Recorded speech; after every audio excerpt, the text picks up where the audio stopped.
ఇంట్లో కూర్చుని ఇంగ్లీష్ నేర్చుకోవాలనుకుంటున్నారా? అయితే వెంటనే మా స్పోకెన్ ఇంగ్లీష్ క్లాసెస్‌కి కాల్ చేయండి. Welcome to our channel. ఈరోజు మనతో పాటు రమ్మగారు ఉన్నారు. నమస్తే రమ్మగారు. నమస్తే జయ.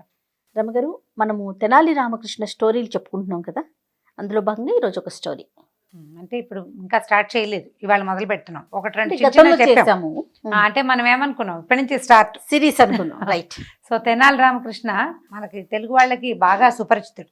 అసలు ఆయన పేరు తెలియని వాళ్ళే సాధారణంగా కనపడరు, పిల్లలకు కూడా తెలుస్తుంది. ఎందుకంటే తెనాలి రామ అనే ఈ ఒక వెబ్ సిరీస్ కూడా, ఏమనాలి దాన్ని, మన కార్టూన్ సిరీస్ కూడా కనిపిస్తుంది. అయితే ఈ తెనాలి రామలింగడి కథలు మనం సినిమా చూడడం వల్ల ఈయన బాగా పెద్ద అయ్యాక ఆయన వికట కవి అయ్యాడని తెలుసుకుంటాం. అయితే మా చిన్నప్పుడు ఒక కథ ప్రచారంలో ఉండేది, చందమామలో కూడా వచ్చింది. తర్వాత ఈనాడు ఏదో అప్పుడు పేపర్ వచ్చేది, ఈనాడు పేపర్ అనుకుంటా, అవునో కాదో గుర్తులేదు, మా చిన్నప్పుడు వచ్చే పేపర్ 70s. ఆ పేపర్లో ఫస్ట్ పేజీ తొలగిస్తే పక్కన కుడి చేతి వైపు ఒక చిన్న బాక్స్ వేసి కథ వేసేవాళ్ళు. ఒక చిత్రమైన కథలు బాగుండేవి. నేను మీకు చెప్పిన అమ్మవారి ముక్కు మీద వేలు కథ కూడా అందులోది, ఆ పేపర్లోది. ఓకే. ఈ తెనాలి రామకృష్ణుడు కథలు చాలా ఇంట్రెస్టింగ్గా ఉంటాయి. జనరల్గా అందరికీ తెలిసినవే, కొన్ని ఏమైనా తెలియనివి చెప్పగలనేమో చూద్దాం. ఈ తెనాలి రామకృష్ణుడి సంగతి ఎట్లా చెప్తారంటే, తెనాలి రామలింగడు ఈ తెనాలి అనే గ్రామం, కృష్ణా తీరంలో తెనాలి అనే ఊరుంది, అవునండి, మనకు తెలిసిందే కదా, గుంటూరు దగ్గర. తెనాల్లో బోల్డ్ అని రకరకాల వస్తువులు, బంగారపు వస్తువులు చాలా బాగా చేస్తారు, ఫేమస్. ఈ పని మనకు తెలుసు. రోల్డ్ గోల్డ్ వస్తువులు కూడా బాగా దొరుకుతాయి అంటారు. సరే, రకరకాల వీటి వల్ల తెనాలి గ్రామం అనగానే ఒక ఆనందం. ఆనందం అదే, ఎవరికి వాళ్ళకి అదే ఉంటుందేమో కదా. మన వైపు ఊరు మన ఊరు అనుకుంటే ఒక సంతోషం, మన వైపే అనుకుంటే ఇంకో సంతోషం. సంతోషాల్లో ఇవి కూడా సొంతం అని అనుకుంటే మా బందరేలాగా బాగుంటుంది, మాది తెనాలి అనుకోవటం. అయితే ఈ తెనాలి ఊళ్ళో ఈయన ఒక బ్రాహ్మణ కుటుంబంలో జన్మించారు, తెనాలి రామకృష్ణ. అయితే రామకృష్ణుడు అతని పేరు, కొంచెం అల్లరి వాడట. ఇప్పుడు మనం హైపర్ యాక్టివ్ పిల్లల్ని చూస్తున్నాం కదా, అట్లాగే హైపర్ యాక్టివ్. ఎలాంటి హైపర్ యాక్టివ్ అంటే, ఎవరికైనా ఒక నిక్ నేమ్ పెట్టేవాట అతను చిన్నప్పుడు. ఎలాంటి వాళ్ళకైనా నిక్ నేమ్ పెట్టడానికి సిద్ధహస్తుడు ఈ రామకృష్ణ గారు. అప్పటికి పెద్ద వయసు కూడా లేదు, ఓ 14-15 ఏళ్ళ వాడు. అయితే అతని మొహం ఎప్పుడూ నవ్వుతూ ఉండేదట, యాక్టివ్గా ఉండటం.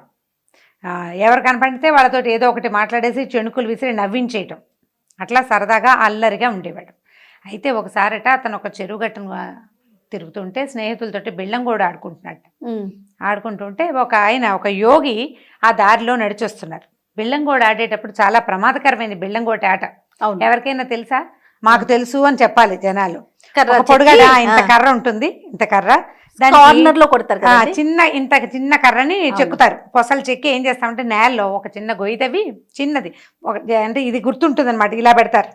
ఈ చెయ్యి ఈ కొలతలో ఉండాలన్నమాట ఆ గుంటకు అడ్డంగా ఈ కర్రని పెడతారు, చిన్న పొట్టి కర్రని. ఈ పొడుగాటి కర్ర ఉంది కదా, ఇంత ఉంటుంది, మూరెడు కర్ర. ఈ మూరెడు కర్రని పట్టుకోవటమును, దీని ఎడ్జ్ మీద కొడితే అది పైకి లేస్తుంది. ఆ లేచిన దాన్ని కర్రతో కొట్టాలన్నమాట పైకి. చాలా టాక్టిక్స్తో కూడుకున్న ఆట. మనకి ప్రమాదం ఎక్కడవుతుందంటే, ఈ కింద కొట్టినప్పుడు పైకి లేచిన కర్రని మనం కొడితే దాని మీద మనకి కంట్రోల్ ఉండదు, అది ఎక్కడికైనా వెళ్తుంది. చాలా మందికి ఈ ఊళ్ళల్లో కళ్ళ దగ్గర ఇక్కడ దెబ్బలు ఉంటాయి. ఈ గుంట మీద నుంచోవడం కోసం ఈ పుల్లకి ఏం చేశారు, 2 కొసలు కొద్దిగా నున్నగా చిక్కుతారు సన్నగా.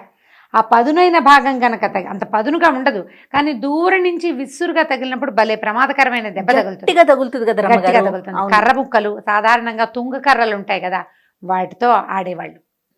బెల్లంగోడు, అవును, గోటీ బిళ్ళ అంటారు, బెల్లంగోడు గోటీ బిళ్ళ కూడా అంటారు. అయితే ఈ బెల్లంగోడు ఆడుతున్నారు చెరువు గట్టు మీద.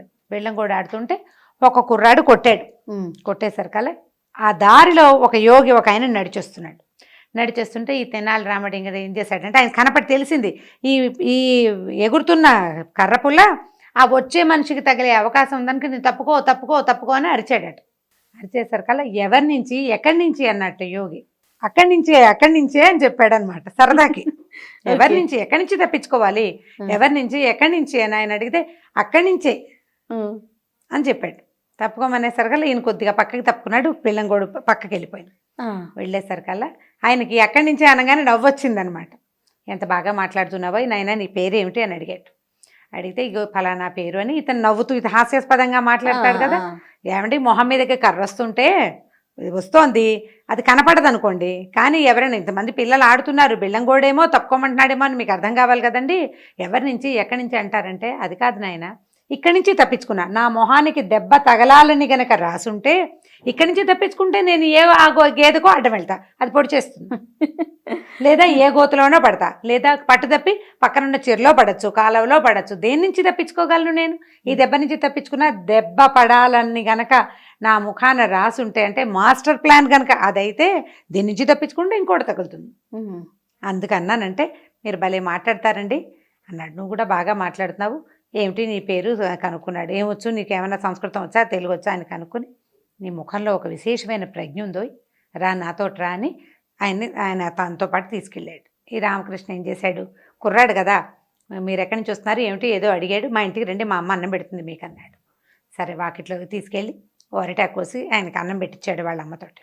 ఆయన అన్నం తిని ఏం చెప్పాడంటే, అయాచితంగా అన్నం పెట్టావు, నీకు ఒక సలహా ఒక మాట చెప్తానని ఒక చిన్న దేవీ మంత్రాన్ని ఉపదేశించాడట. 1000 సార్లు దీన్ని జపించు, నువ్వు గనక జపిస్తివా నీకు దేవి ప్రత్యక్షమై నీకు కావాల్సింది ఇస్తుంది అన్నట్టు. అయితే వాళ్ళ అమ్మ అందట, మా వాడికి కుదురులేదు నాయన, మంత్రాలు జపాలు ఎక్కడ, ఆ సంధ్యావందనమే చచ్చి చెడి ఎలాగో చేస్తాడు, వాడికి కుదురులేదు అంటే, కుదురు రావడానికే కొన్ని జరుగుతాయి, దీంతో కుదురు వస్తుంది, లేదా వీడికి ఏం రావాలో అది ఖచ్చితంగా వచ్చి తీరుతుంది అని చెప్పాడు. ఆ దేవి మంత్రం ఇచ్చాడు. ఇస్తే వీడికి రామకృష్ణకి దేవి మంత్రం ఇస్తే తనకు మేలు జరుగుతుందని కాదు, ఆ వచ్చిన దేవి ఎలా ఉంటుందో చూడాలని ఉందన్నమాట, సరదా. అయితే ఏం చేశాడు, రోజు సంధ్యావందనంతో పాటు దేవి జపం చేసేవాడు. చేయగా చేయగా చేయగా కొన్నాళ్ళకి ఈ దేవాలయంలో కూర్చుని ఒకరోజు పొద్దుటిపూట జపం చేసేసరికల్లా అమ్మవారు ప్రత్యక్షమైందట. 1000 తలలతోటి, అన్ని తలలే, పెద్ద శరీరం. అంటే ప్రత్యక్షం అంటే సశరీరంగా అయ్యి ఉండదు, ఆయన కనపడింది. 1000 తలలున్నాయి. తలలుండేసరికి పక్క పక్క పక్క పక్క నవ్వాడు రామకృష్ణ. నవ్వేసరికల్లా ఆవిడికి అర్థం కాల, అమ్మవారి ప్రత్యక్షం అయితే దండం పెడతాడు ఎవడైనా, ఆనందంలో తబ్బింపుబైపోయి దుఃఖపరవశుడైపోతాడు, ఆనంద పరవశుడై దుఃఖానికి లోనవుతారు. వీడేమిటి నవ్వుతాడు, విరగబడి నవ్వేస్తున్నాడు, మూతికి చేయడం పెట్టుకుంటాడు, నవ్వాగదు, పొట్ట పట్టుకున్నాడు, కడుపులో నొప్పి పుట్టేస్తుంది నవ్వుకి. నవ్వితే అంత నవ్వడానికి ఏముందిరా, నువ్వు జపం చేసావు నేను వచ్చాను, ఏదైనా అడుగు నీ కోరిక తీరుస్తాను. నవ్వుతావు ఎందుకంటే, కాదండి అమ్మా నాకు చాలా ఒక గొప్ప ఊహ వచ్చింది, ఇప్పుడు మంచి ఊహ ఒకటి వచ్చింది, మిమ్మల్ని చూడంగానే నాకు ఒకటి తట్టింది, ఇప్పుడు చెబితే మీరేమనుకుంటారో అని ఆలోచిస్తున్నాను, ఆపుకోలేక నవ్వొచ్చింది అన్నాడు. చెప్పమంది ఆవిడ. చెప్పు నువ్వేం చెప్పదలుచుకున్నావో చెప్పమనేసరికల్లా, అది కాదమ్మా మాకు భగవంతుడు ఒక్క ముక్కు ఇచ్చాడు, 2 చేతులు ఇచ్చాడు, జలుబు చేసిందనుకో ముక్కు చీదుకోవడానికి ఈజీగా ఒక ముక్కు చీదుకోవచ్చు, 2వ చేత్తో తుడుచుకోవచ్చు. నీకు 1000 ముఖాలు ఉన్నాయి, చేతులేమో 2 ఉన్నాయి, కర్మగాలి నీకు కానీ జలుబు చేసిందనుకో, ఈ 1000 ముఖాలని 1000 ముక్కుల్ని నువ్వు ఎలా తుడుచుకుంటావు 2 చేతులతోటి అనేసరికి ఆవిడ కూడా నవ్వొచ్చింది, ఊహించిందనమాట ఆవిడ ఇప్పుడు ఏం జరుగుతుందని. బాగా నవ్వొచ్చి, ఎంత హాస్యాస్పదంగా మాట్లాడుతున్నావు, నువ్వు చేసిన మంత్రం ఏమిటి, దాని బలం ఏమిటి, అది ఎంత బలంతో నువ్వు ఒక 10-11 రోజులు జపం చేస్తే ఇంత మూర్తిని నీ ముందు ప్రత్యక్షం చేసింది అనే బలమైన భావన లేదు నీకు, ఇంత హాస్యాస్పదంగా తీసేసావు, వికట కవి అవుతావురా నువ్వు, కవివి కాలేవు, వికట కవి అవుతావు, ప్రతి దాంట్లోనూ నీకు హాస్యమే పుడుతోంది, నన్ను చూసినా కూడా హాస్యమనే, యోగిని చూసి హాస్యం ఆడావు, నన్ను చూసి కూడా హాస్యమా, అమ్మని చూసి ఎంత శక్తి, అంత పెద్ద శరీరం, అంత మనిషి ఎంత ఉందో ఆవిడే, 1000 ముఖాలు ఉండాలంటే చిన్న బాడీ, మన శరీరాన్ని 1000 ముఖాలు తగిలిచ్చారు కదా, పెద్ద బ్రహ్మాండాకారం కనపడింది, దాన్ని చూసి కూడా నీకు నవ్వే వచ్చిందంటే నువ్వు వికట కవి అవుతావు, కానీ నువ్వు మామూలు వాడివి కాబట్టి ఇంకా నవ్వొచ్చింది.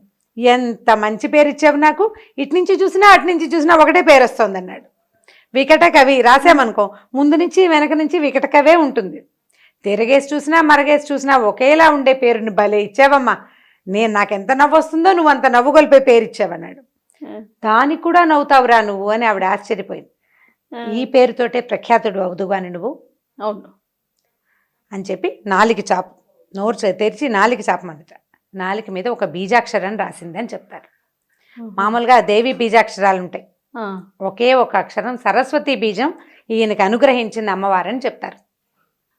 ఒక్క బీజాక్షరాన్ని నాలుక మీద గంటంతో రాశారట. ఓకే. ఆ ఒక్క బీజాక్షరంతో రామకృష్ణుడు ప్రఖ్యాతుడయ్యాడు వికట కవిగా. వికట కవిగా.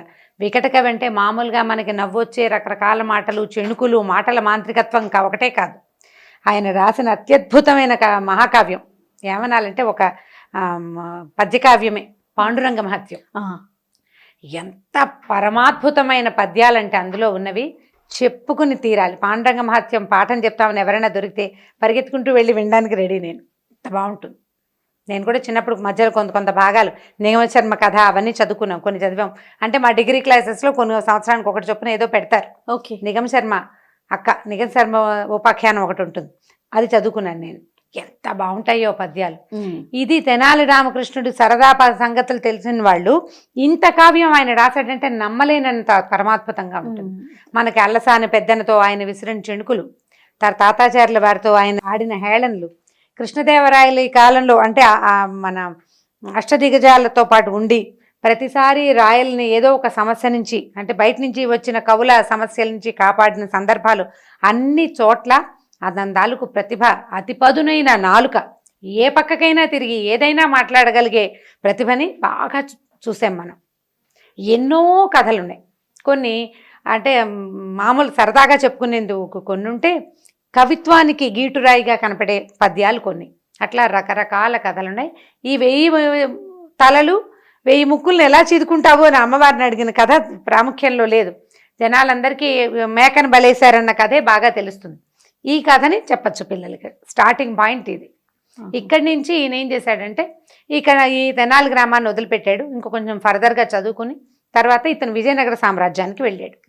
విజయనగర సామ్రాజ్యంలో ఈ రాయల వారి కొలువులో అతనికి అతను కవిత్వం చెప్పగలిగే మంచి ధారణ, కవిత్వం చెప్పగలిగే శక్తితోటి ఈయనని అందులో ప్రవేశపెట్టారు. ఆ తర్వాత అక్కడ ఆయన ఆయన తాలూకు కవిత్వ శక్తి ఎట్లా పరిడి వెళ్ళింది అనేది రకరకాల కథలు. ఆయన కవిత్వం కంటే ఆయన అల్లరి చెణుకులే మనకి బాగా గుర్తుంటాయి. అవన్నీ కూడా తెలివిగల విషయాలే గానీ తెలివితేటలు, ఆటకాయితనం అని అనుకోవడానికి వీల్లేదు. అవును అవును, ఆటకాయితనం కాదు. ఎంత తెలివిగా అంటే అసలు ఏదైనా అనదలుచుకుంటే అనేయటమే. అవతల వాళ్ళు నొచ్చుకుంటారు, నొచ్చుకోరు, అవి ఏమి లేదు. కొంత హాస్యం పుట్టించే రకపు మాటల ధోరణి కూడా. ఒకసారి తాతాచార్యుల వారు కదా అలసాని పెద్దన ఉయ్యాలు ఊగుతున్నారు. ఉయ్యాలు ఊగుతుంటే ఆయన కాలుతో మామూలుగా ఉయ్యాలు ఊపుకోవడం ఎట్లా కుదురుతుంది మనకి, మన తూగుటు ఉయ్యాల మీద కూర్చున్నాం అనుకో, ఉయ్యాల బల్ల మీద కాలు కింద కానించి తాటిస్తే కొద్దిగా ఉయ్యాల కదులుతుంది కదా, అప్పుడు కాలు పైకెత్తుతాం, ముందుకు ఊగుతుంది. కాసేపు అయిన తర్వాత మళ్ళీ ఇంకోసారి కాలుతో తాటిస్తే సరిపోతుంది. ఆయన చాలా ఏదో కవిత్వం ఆలోచించుకుంటూ ఊగుతున్నాడు. తాత ఊతునా అని అడిగాడు, అంటే ఊపనా అని అడిగాడు. ఆయన ఊయుమురా అన్నట్టు, అనగా తూ అని ఉమ్మేసేట. ఆయన నువ్వే కదా అన్నావు, ఆయన ఉప్పు అన్నది. ఆయన ఊతునా అని అడిగాడు, నేను ఊయనా అని అడిగినట్టే ఉంది. ఆయన ఊయుమురా అన్నాడు. ఇంత తెలివి అనమాట. ప్రతి మాటని తనకు అనుగుణంగా తిప్పుకోగలిగేంత సామర్థ్యం. ఈ కథ స్టార్ట్ ఇక్కడి నుంచి మొదలుపెట్టి మీకు ఒక 5 కథలు లేదా 6 కథలు చెప్తాం. మనకి చిన్న చిన్న కథలు, బాగా ప్రచారంలో ఉన్న కథలు కాకుండా కొంచెం పాత కథలు, ఎక్కువ ప్రచారంలో లేనివి సెలెక్ట్ చేసుకుని చెప్పుకుందాం. ఈ స్టార్ట్ కథని చెప్పండి పిల్లలకి ఫస్ట్.